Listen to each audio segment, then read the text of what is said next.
Online activity by Russian bots, trolls and automated accounts has increased by 4,000% following the Salisbury poisoning and alleged chemical attack in Syria. This is from government analysis that's identified what they call Kremlin-inspired accounts that repeatedly post messages to spread disinformation and distort the truth.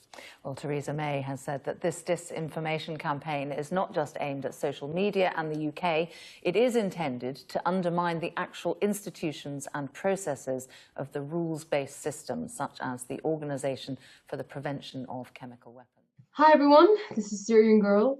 I don't know if you've seen the news, but apparently, according to Sky News and The Guardian, I am a robot. Cue the music.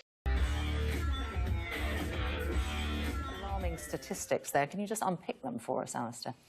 Yeah, so this is research that's been done by the government in association with others that have they've sort of done deep dives into a lot of accounts that they've isolated as being possible Russian bots. Now, I think what we've got to be careful to differentiate between is those who might be determined as Russian bots, so therefore sort of acting on behalf of the Kremlin, whether they're paid or not, to push out a message from the Kremlin, and those who just have a sympathy with Russia's position on Syria or on Salisbury, for example, but are tweeting in their own personal capacity. There is a big difference there.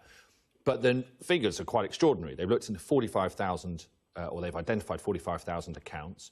I think we've got one of them that they have isolated for us.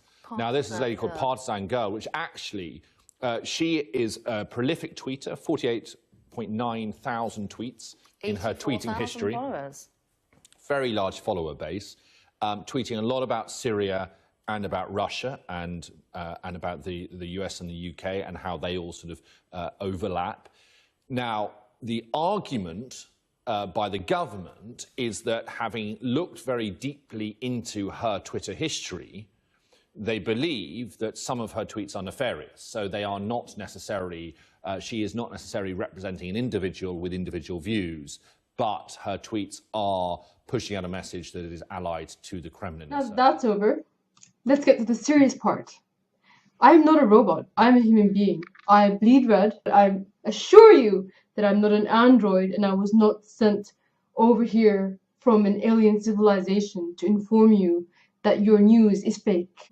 They didn't even bother to talk to me. They didn't even bother to check my Twitter account before they wrote about it.